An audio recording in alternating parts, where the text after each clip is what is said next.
Uno. Esto es Podcast Piensa Prensa. Hoy día nos acompaña Luis Mesina, vocero de la coordinadora No Más AFP. Bienvenido, Luis. Gracias por la invitación. Importante invitación porque estamos a puertas de una marcha que se ha hecho emblemática, que es la marcha No Más AFP, ¿cierto? Que es el 23 de julio, domingo, y a raíz de esta marcha, ¿cierto? Y convocatoria que se hace a nivel nacional, acá en la región metropolitana, vamos a conversar con Luis sobre todo la seguridad social. Vamos a conversar también temas que a lo mejor no son muy agradables para algunos dirigentes, pero siempre hay que poner la palestra. Luis, yo quería preguntarte en un principio, ¿qué perdimos de la seguridad social en dictadura? Bueno, se perdió mucho. El año 80, en noviembre, se promulga el decreto ley 3500, que es un decreto promulgado en dictadura que elimina las 32 cajas existentes en ese momento. Es una expropiación, hay que decirlo claramente, a propósito de que este discurso recorre muchas veces el lenguaje de la derecha para intimidar, para amenazar a la ciudadanía respecto de cambios importantes que se pretenden hacer.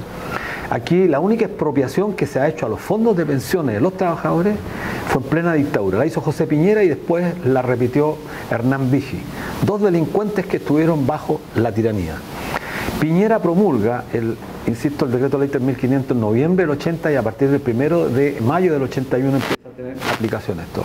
¿Qué significó? Que de la noche a la mañana los trabajadores chilenos, hombres y mujeres, perdieran lo que era la seguridad social, porque a partir de la promulgación e implementación de este sistema privado, a partir de ahí se instala la lógica individual, sacada con la solidaridad, la salud. A partir de ahí, porque nace la ISAPRE, empieza a ser un seguro privado, que quien tiene más dinero puede contratar más prestaciones. Así opera la ISAPRE.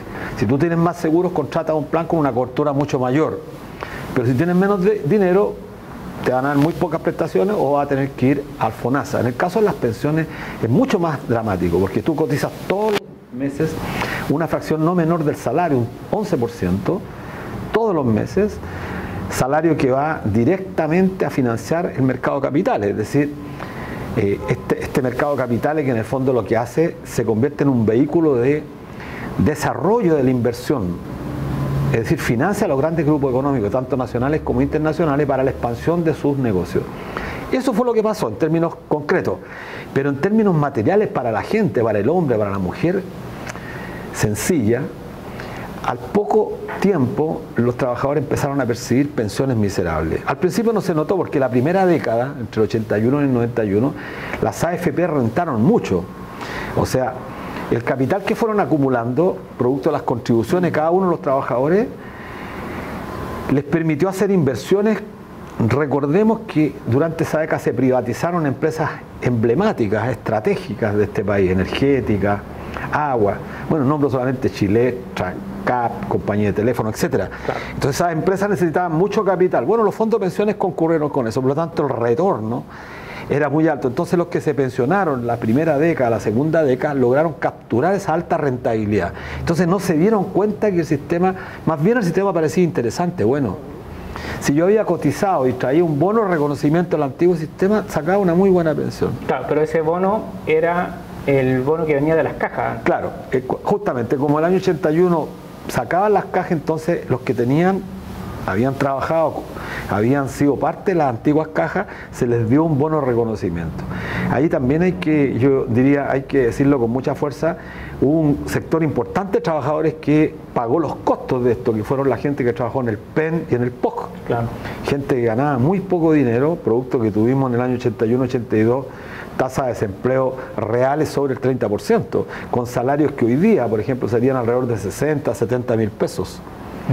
Esa gente, esos compatriotas, que tanto les gusta esta palabra a la gente, compatriotas nuestros, son los que después se pensionaron a los 30 años con pensiones de hambre como son las que hemos vivido. Bueno, eso es lo que se perdió todo, todo. En Chile, la gente que nos escucha, había 32 cajas operando, habían otras más, pero 32 concretamente. Y esas 32, habían tres cajas solamente que capturaban el 94% del total de los trabajadores. Esta era la EMPAR, la Caja de Empleados Particulares, la Canaempu, la Caja de Empleados Públicos y Periodistas, y el Servicio de Seguro Social, el SSS. Esas tres cajas capturaban 94,6% del total de los trabajadores chilenos. Eran cajas tremendamente exitosas, salvo la del Seguro Social, que eran los más pobres, los obreros, pero la Caja de Empleados Particulares permitía que los trabajadores se pensionaran a los 55 años de edad o a los 35 años de servicio, con una pensión que era equivalente al 70-75% de lo que ganaban en la vida activa. Entonces, por eso, quienes nos escuchan tienen que preguntarle a sus abuelos o a sus padres, los que son mayores, ¿cómo se pensionaron ellos? ¿Cómo se jubilaron? Júbilo. Bueno, los viejos sacaban un billete más o menos, podían pagar la casa, comprarse un auto, en ese tiempo, estamos hablando de la década del 60, 70, y podían tener una vida, una vejez, de alguna manera más digna. Vivían bien, podían hacer frente, como dice la Seguridad Social, a las contingencias derivadas de los estados de necesidad en la vejez. Salud, alimentación. Hoy día la gente no puede. Eso perdimos. El problema es que en tanto transcurren los años se va viendo más el deterioro. ¿Por qué? Porque los que están pensionándose hoy día recibieron salarios muy bajos, no tuvieron empleo permanente, porque bueno, este país es un país que no genera empleo permanente. Entonces este sistema fue diseñado nada más y nada menos para capturar una fracción del salario y destinarla al mercado de capitales, que no tiene nada que ver con seguridad social. Eso perdimos todo. Y por eso es tan importante restituir la seguridad social, porque la seguridad social comprende la salud y las pensiones. Y son dos temas centrales en la población chilena. Desde Arica a Magallanes, si tú le preguntas a la gente común y corriente qué es lo que le preocupa, son las pensiones y la salud. Por supuesto, el salario para los que tienen empleo, pero como la gran mayoría no tiene empleo formal, entonces el salario pasa a ocupar un segundo o tercer lugar. Luis, en este sentido uno podría asegurar que efectivamente cuando se crea este nuevo sistema, ¿cierto?, de AFP, se crea con otro fin, no con el fin de seguridad social, no con un fin, ¿cierto?, de otorgar pensiones, sino que con un fin distinto, como decías tú, con un fin efectivamente de inyectar recursos al mercado de capitales, y como ese fin es distinto, ¿cierto?, y que va en directo beneficio a los pensionados o a los viejos de este país, tenemos estas pensiones de hambre. Ya ahora 40 y tantos años, ¿cierto?, de creado el sistema, uno podría decir fehacientemente de que el sistema no sirve y que nunca sirvió, y que a lo mejor no había que ser ni siquiera un gran economista para prever que, como dices tú, en Chile los sueldos son bajos, no hay estabilidad laboral, por lo tanto era fácil la proyección de que en 30, en 20 o 25 años efectivamente las pensiones iban a ser de miseria. En ese sentido, ¿por qué es tan difícil? Tenemos el diagnóstico, sabemos que las pensiones son de miseria. ¿Por qué es tan difícil cambiar el sistema? Bueno, este sistema es un sistema que está en bancarrota ya hace varios años. Es un sistema que quebró socialmente, y por eso quizás hace 7 años, el 24 de julio del 2016, salieron millones en las calles, no porque quien convocara, que era la coordinadora Noma FP, fuese una organización extraordinariamente brillante para hacerlo, no, sino porque recogió un sentimiento que era general. Y mira, una pequeña digresión, en el exterior la batalla que vimos nosotros generó impacto en todo el mundo, particularmente en Europa, por una razón que es relevante que la ciudadanía lo comprenda. El modelo chileno se había vendido al exterior como un modelo exitoso. Estamos hablando del 2016. La concertación después del 90, que había prometido acabar con las AFP y las ISAPRE, no solo acabó con ellas, sino que las fortaleció a través de distintos mecanismos. La fortaleció Lago el 2002 cuando creó los multifondos, la presidenta Bachelet el 2006 cuando crea el Pilar Solidario, que en el fondo no es más que un respirador artificial para mantener el sistema. Mario Marcel estaba en ese tiempo liderando esa reforma. Entonces llamaba la atención al exterior cómo era posible que Chile, un país tan pequeño, contara con una gigantesca masa de ahorro que es el mercado capital, y que ese gigantesco capital medido por el producto le permitiera a los grupos económicos emitir bonos o acciones y capturar ese capital con el objetivo de financiar sus inversiones. Eso no lo tenían en ningún país del mundo. Entonces decían, pero ¿cómo lo podemos hacer? Después puedo explicar por qué no lo han hecho. No pueden hacerlo, porque solo en dictadura se puede hacer. Entonces, cierro la digresión y vuelvo a lo que tú planteas. Este sistema está en bancarrota por varias razones, pero dos al menos parecen necesarios explicar. Primero, porque este sistema paga pensiones miserables. Y eso lo constatamos todos con el nivel de pensiones que se pagan en Chile. Que se constatan siempre a mayor nivel ahora. Claro, pero mira, un solo dato que me parece relevante, siempre con la posibilidad que quienes nos escuchan lo puedan cotejar, para que instalemos la idea, a propósito que estamos en un programa de Piensa Prensa, y que estamos justamente en espacios que tienen que disputar la hegemonía brutal de los medios de comunicación que mienten de manera descarada. Entonces creo que un componente ético, axiológico que tienen que tener los medios que compiten, como este, que es muy importante, tenemos que tratar de buscar la verdad. Claro. Y lo discutíamos antes del programa. ¿Cómo somos capaces de no transgredir ese principio fundamental? Y creo que este esfuerzo que se hace aquí yo lo valoro mucho. Entonces quiero decir algo a fin de que la ciudadanía que escucha pueda comprobarlo, si estamos hablando de verdad. El 7 de noviembre pasado, Gabriel Boric hizo una cadena nacional y dio a conocer grandilocuentemente la propuesta de pensiones. Casi estrambótico, ¿eh? Un presidente estrambótico da a conocer esta propuesta. Nosotros el otro día dijimos que teníamos diferencias con esa propuesta, muy insuficiente. No la cuestionábamos toda, pero era insuficiente. Bueno, esa propuesta, en el informe que acompaña, el informe financiero que acompaña esa propuesta, señala que en los últimos 15 años, por eso invito a que puedan verla, del 7 de noviembre, durante los últimos 15 años las mujeres que se han pensionado han sido más de 670.000. La mitad de ellas, es decir, más de 330 y tantas mil mujeres, han podido autofinanciar una pensión por debajo de los 35.000 pesos. No lo digo yo, lo dice el informe financiero, que son los datos oficiales de la superintendencia, que validan el informe presentado por el presidente. Es decir, la mitad de las mujeres pueden autofinanciar una pensión por debajo de los 35.000 pesos. La otra mitad, uno diría, bueno, la otra mitad son millonarias. No, la otra mitad va de 35 para arriba. Claro. ¿Hasta dónde llega el fuerte, la concentración? 220.000 pesos. ¿Quiénes son esas? Las profesoras, que han trabajado 40 años y pudieron autofinanciar una pensión de 220.000 cuando ganaban 1 millón de pesos. De eso estamos hablando. Entonces, cuando uno escucha a sujetos que pueden denostar esta demanda, esta batalla, parece un despropósito, ¿sí? Entonces, ¿está quebrado el sistema? Sí, esa es la gran oposición, pero está la segunda, y a propósito de tu pregunta.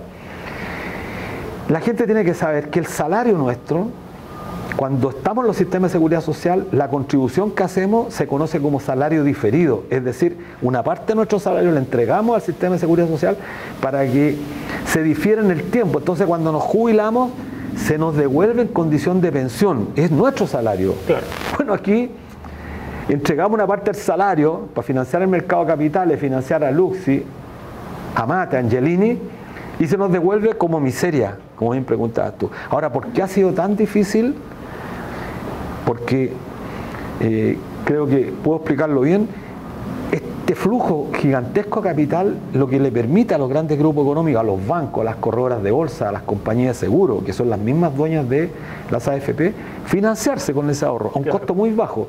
Yo soy un empresario que quiero expandir mis negocios. Por ejemplo, Falabella, que una de las grandes compañías que hay en el mundo, es chilena, era capitales chilenos, es de capitales chilenos.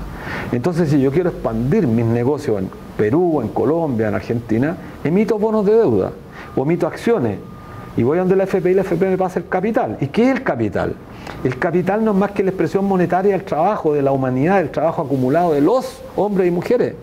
Es decir, esa humanidad que entregamos nosotros, transformada en capital para expandir los negocios, hace posible hoy día, por ejemplo, que Falabella sea la empresa más grande en Perú, que Ripley sea la segunda empresa más grande en Perú, que la gente que nos escucha lo corrobore, y que dentro de las grandes compañías a nivel planetario, Falabella está en el número 56. Preguntémonos cómo Chile, un país cuyo Producto Interno Bruto en la torta general del planeta ni siquiera aparece con el 1%, ¿cómo es posible que un país con esta pequeñez tenga este nivel de expansión del capital? Solamente porque cuenta con una masa monetaria que entregamos los y las trabajadoras permanentemente para el financiamiento de estos grandes grupos económicos. Los primeros 30 años de los gobiernos de la concertación se nos instaló un discurso respecto de que el vecindario no nos acompañaba, se llegó a decir que éramos los tigres de Sudamérica, que más bien nosotros se correspondía nuestro crecimiento con los países del sudeste asiático, con Indonesia, Malasia, Singapur. Se llegó a ese nivel de obscenidad en el discurso que, hay que decirlo con mucha claridad, fue la concertación, no la dictadura, la que generó lo que se conoce muchas veces en publicidad como relaciones públicas. O sea, salían al mundo a promover Chile. Claro. Pero ese país que se promovía no se promovía intentando desarrollar vínculos con las otras naciones para desarrollar la cultura, el deporte, el desarrollo de las distintas identidades que hay en nuestro país. No, claro. Se hacía única y exclusivamente con el objetivo de usar la marca Chile para financiar al capital, particularmente financiero de este país. Entonces las primeras giras de Patricio Aylwin, acompañado desgraciadamente por algunos sindicalistas que creían que podían hacer algo en este concierto que se abría. Bueno, y durante Aylwin, Frei, Lago, Bachelet, lo que se hacía en el concierto mundial era suscribir acuerdos de integración económica. Pero no eran acuerdos de integración económica para mejorar determinados desarrollos, áreas de la economía chilena, sino que derecha y descaradamente para desregular Chile de forma tal permitir la inversión sin ningún tipo de requisito del capital internacional, particularmente el capital financiero. Fue así como se fue privatizando nuestro país. Ya lo había hecho el 81 con el sistema de seguridad social, pero después lo hace con el cobre.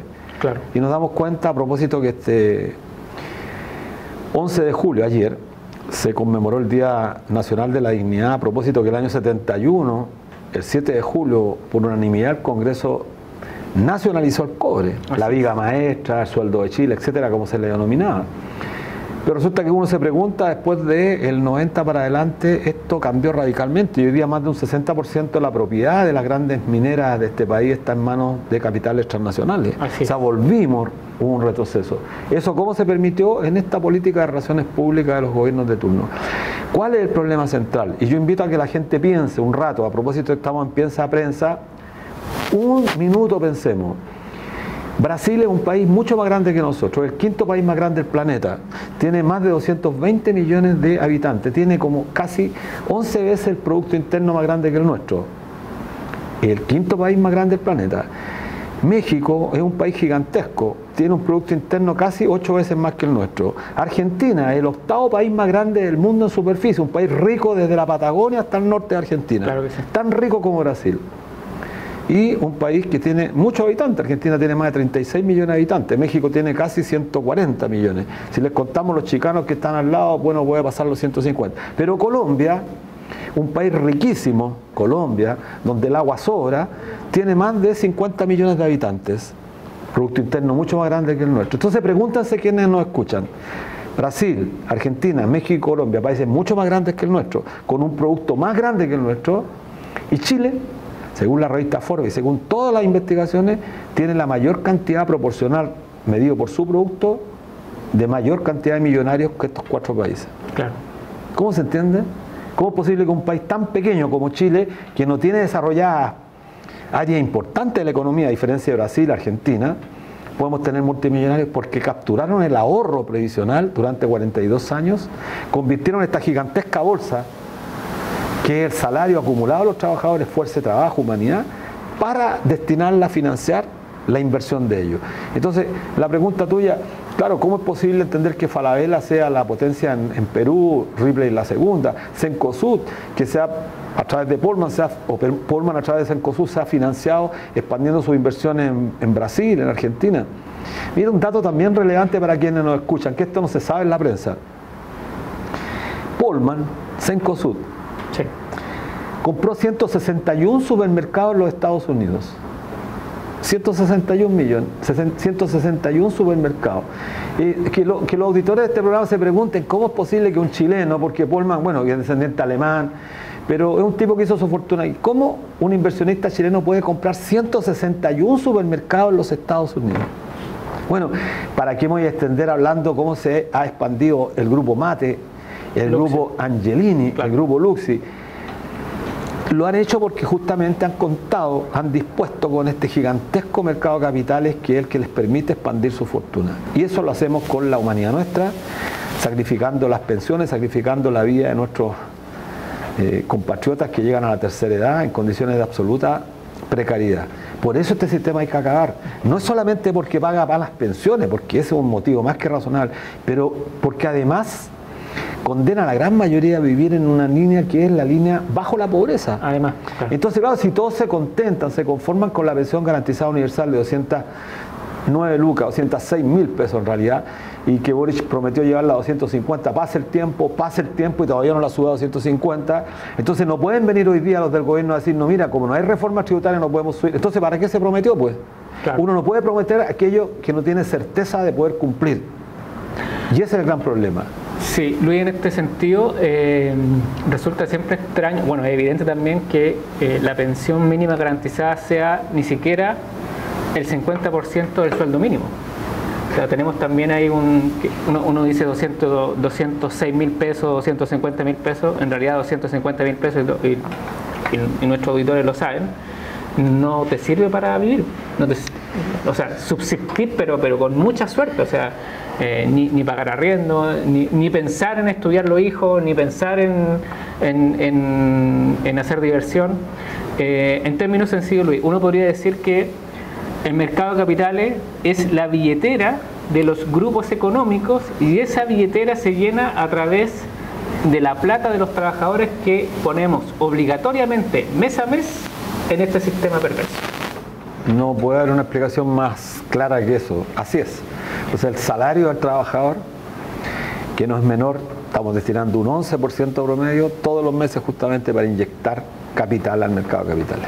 Quiero llevarte también, tú contabas que algunos dirigentes sindicales también se pasearon con algunos presidentes en el extranjero, ¿cierto? Llevando esta batuta o este relato, ¿cierto? De que Chile era un país, no sé, bueno para invertir, entre otras cosas. ¿Qué ha pasado con el sindicalismo en esta materia? Bueno, yo creo que el sindicalismo chileno arrastra una crisis de hace muchos años. Crisis que no es exclusiva, porque el sindicalismo a nivel planetario está en crisis. Claro. Y la crisis del sindicalismo, que es para un programa yo creo más extenso, claro.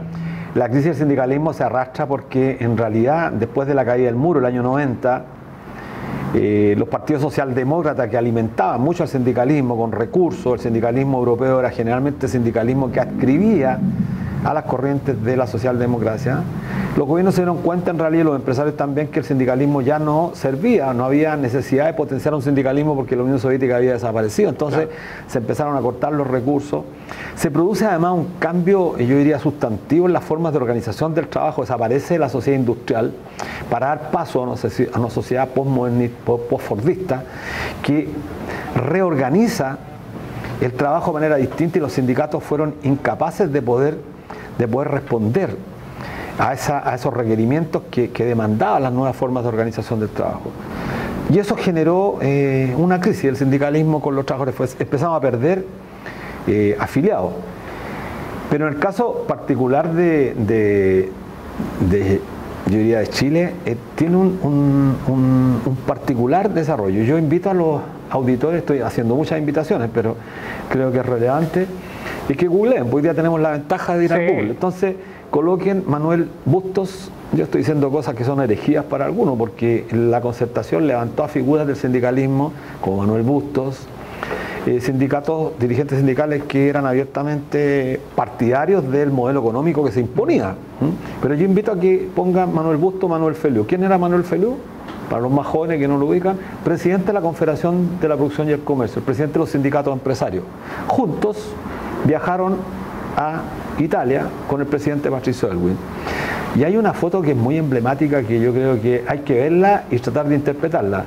En uno de los canales paran en una plaza en Venecia, no en la Plaza San Marco, Venecia, pero en una plaza con una mesa, unas copas de champán, Manuel Feliú, los Manueles, Manuel Feliú de la Confederación de la Producción y el Comercio, Manuel Bustos, presidente de la CUT, hacen un brindis con champán en Venecia.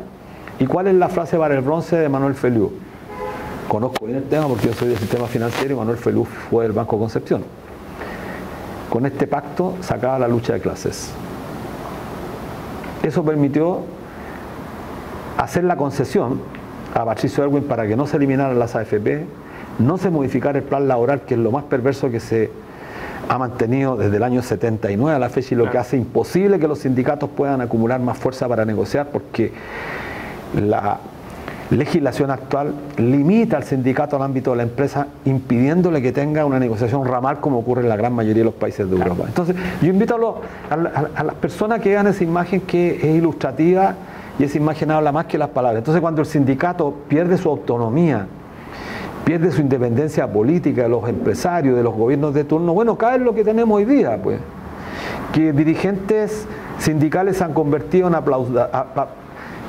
o sea, recurren a las ceremonias que lo invita el gobierno para lanzar propuestas de ley, y los dirigentes están aplaudiendo. Usted ve los dirigentes de la CUT, aplauden todo lo que hace el gobierno, las 40 horas que detrás de ellos lleva un tremendo contrabando, la aplaudieron sin hacer ninguna observación, si eso es lo grave.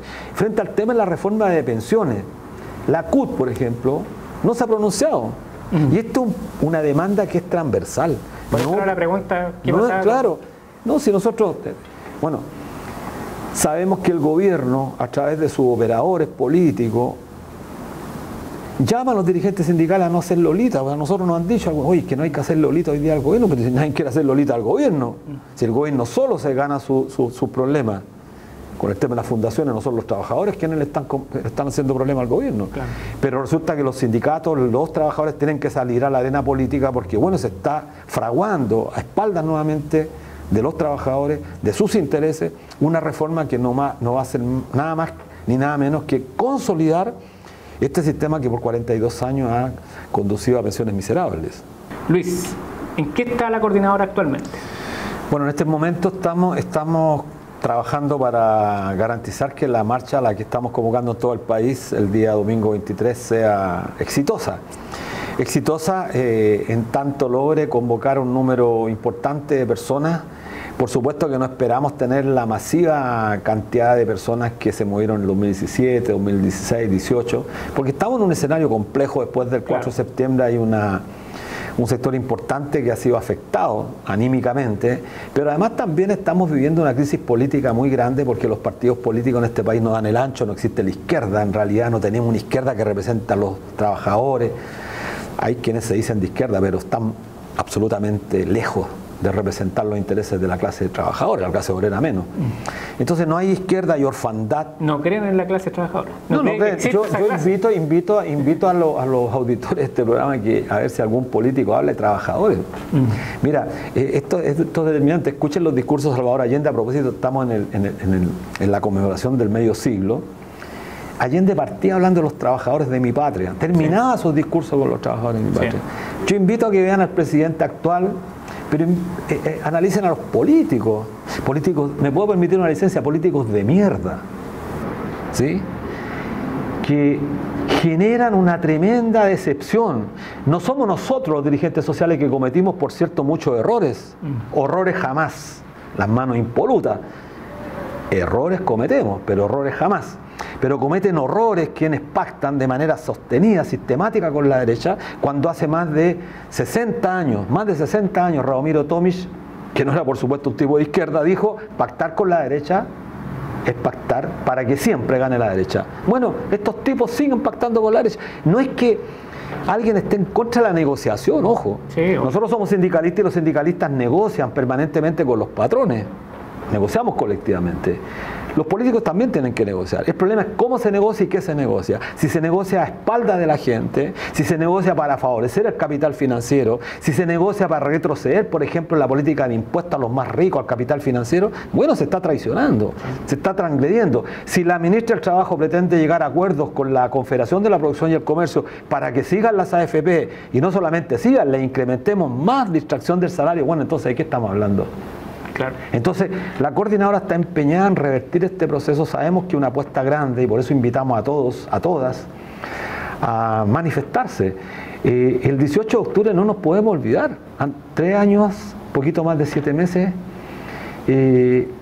Gustavo Gatica, Fabiola, muchos perdieron. Y la semana antepasada se suicidó un compatriota, un hermano nuestro, producto de que no encontró justicia. Nosotros no podemos, no tenemos derecho No tenemos derecho a quedarnos quietos. No tenemos derecho a ser obsecuentes con el gobierno de turno, con este y con el que venga. No tenemos derecho solamente a seguir luchando, porque los que todavía están presos, los que perdieron su vida, los que sufrieron la tortura en el estallido, en la revuelta del 18 de octubre, lo hicieron entregando una cuota gigantesca de humanidad.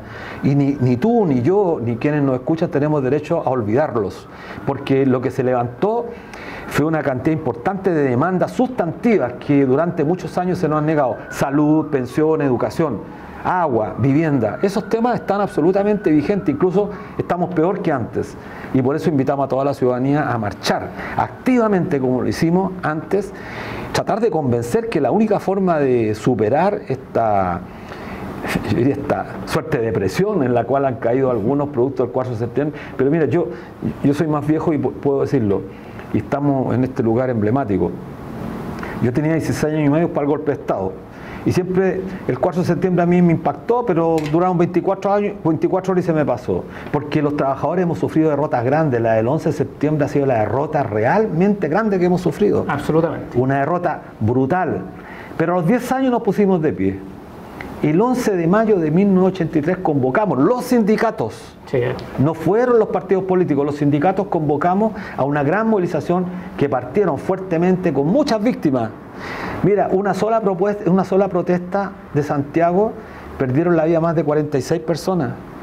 Y nosotros no nos conmovemos con eso. En Francia pierden la vida 1 o 2 personas y hay escándalo. Nosotros perdíamos en las protestas nacionales. Invito a la gente que peleó contra la dictadura. 30 tipos perdían, los quemaban vivos, degollaban a los dirigentes sindicales. Y después de 10 años de pelear, del 83 al 86 se hizo el Pacto Espurio, otro Pacto Espurio que también significó traiciones. Cuando llegaron a un acuerdo entre bambalinas, fue el famoso acuerdo nacional con la Iglesia Católica, freno a la cabeza, Benninger lo comenta en sus memorias.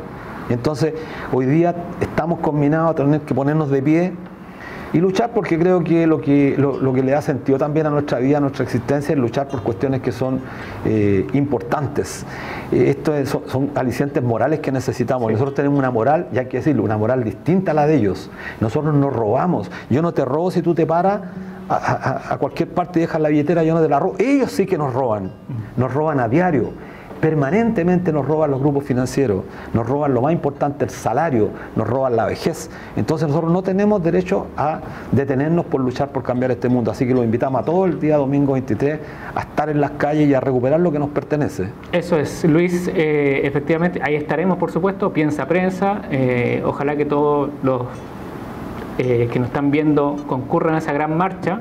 Y que nos sirva esa marcha también, como dices tú, para sacudirnos un poco de este 4 de septiembre. Ese es el inicio, claro. Y que sea un inicio efectivamente de las nuevas movilizaciones, porque la gente movilizada es la que hace cambio. La gente que está en su casa tomando café, cambiando el mundo, esa nos sirve. Sí. Bueno, un gran abrazo a Piensa de Prensa, a ti, Marcelo, bueno, y ojalá estos espacios sigan multiplicándose. Necesitamos medios alternativos que den los espacios a quienes estamos realmente tratando de cambiar las cosas. Así que un abrazo, muchas gracias. Tratamos de construir la verdad. Esto es Podcast Piensa Prensa, y nos vemos. Buenas noches. La carne de la paz, enclavado en la tierra colorada que vive allá en el norte, empapado de sol y de montañas, motivo de los hombres, y mezclado con la sangre y con el alma de todo un pueblo pobre. Nuestro cobre, nacido entre los cerros y robado por manos extranjeras, cambiado por dinero.